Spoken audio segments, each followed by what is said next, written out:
शुभ काम में लगाना चाहिए। चल यहाँ से जाओ। दुर्गा ऐसे भाई आप दुनिया संसार में किसी को नहीं देना माँ कि आज अपने बहन को एक मुकर्री बना करके अपने राज्य में रखी है। क्या मैं करता हूँ तुम्हें काम करो। जाओ यहाँ से गोबर बीज का जमा करो। ठीक है भैया 14 कोस की लाल सोने में जितने गोबर होगी मैं सारे उठा करके मैं अवश्य लाऊंगी भैया। क्या नहीं इसी को लायक तू है। तू जा यहाँ से। ठीक है भैया भैया से जा रही हूँ भैया। क्या रहेगा गाड़ा भैया को पकड़ा पड़ जाता है। उठा कथिया चल यहाँ से। चल निकाल निकाल।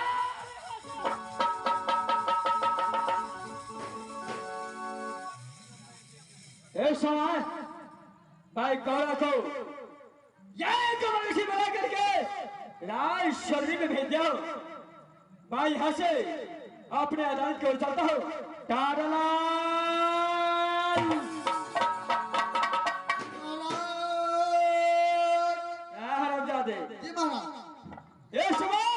मैं अपने अदालत तैनात करने के लिए चलता हूँ।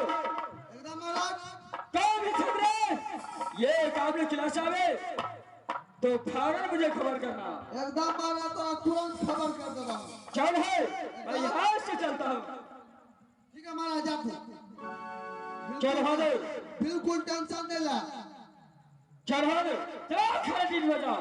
मैं यहाँ से चलता हूँ। मैं थोड़ा दराज करूँगा उसका बाद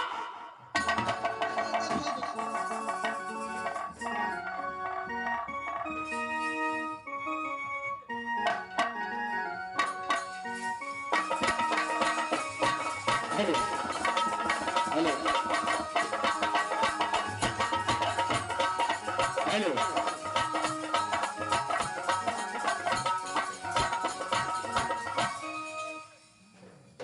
हेलो या भैया है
बिरजा सड़को रे गोदी खिलौना मैया देवला की आंखों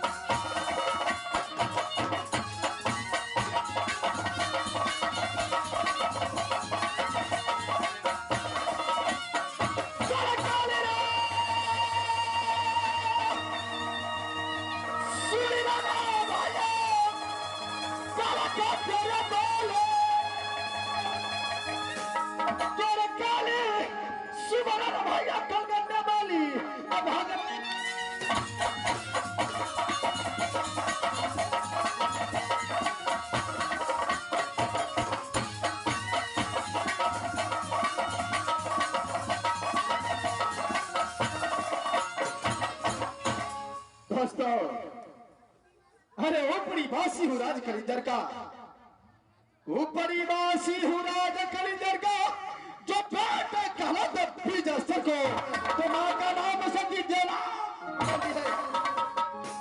जो मुझसे बड़ा भाई का नाम, मुझसे बड़ा भाई का नाम वही आल्हा सिंह पड़ता है, तो मेरा ही नाम वही जागीरदार। दोस्तों, इस राज्य कलिंजर के अंदर में मैं अपने मौसा परवल के यहां रहता हूं। जैसे जैसे जैसे जैसे उसका आदेश जैसे जैसे उसका आदेश आता है, जो भी काम करने के लिए कहता है वो काम दोनों भाई मिल करके इस राज्य कलिंजर के अंदर में करता हूं। इस समय मैं यहां से अपने मौसा परवल को यहां चलता हूं। दोनों भाई मिलकर के मौसा को पास जाएंगे और उसके बाद फलन मौसा जो कहेगा, जो आज्ञा देगा उस आज्ञा को पाल। फलन यहां से मैं अपने मौसा परवल को यहां चलता हूं। यह वजह से है वो निकला जो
साहब, जिस समय में भैया नागरू ने पिता डांसर को सर काट लिया, ऐसे काम को किला में भरवन किया, कोई शरणागत नहीं दिया।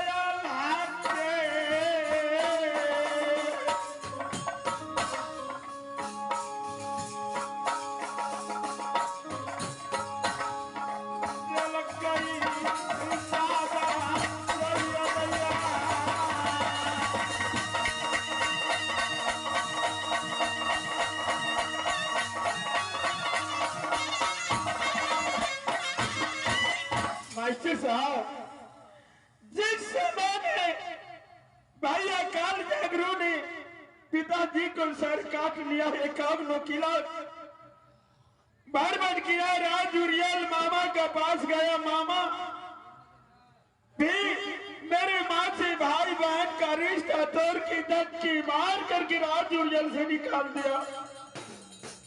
अंतिम शरणागत दादा सैयद ने दिया, वहां से दादाजी ला करके माचा परवल सिंह का पास राज कलिंदर में दोनों भाई उधर कर रहा हो। जो भी कहते हैं मौसा जी, उसको आज्ञा को पालन करता हूँ, यहाँ से चलता हूँ मौसा जी का पास। छोटे बाबू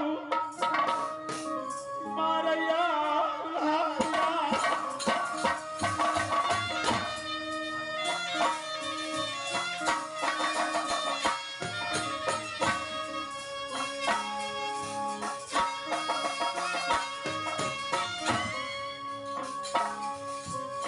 मास्टर साहब, जब राज्य सौरी का उस समय याद आता है तो अल्लाह को आंख में आंसू भर जाता है। भगवान, ऐसा मुसीबत कोई दुश्मन को भी न देना।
भाई शिवा को आला रोदर कर मंगाता हो, आज का ले जाकर कॉलेज में एडमिशन करा देंगे। टमाटर लाल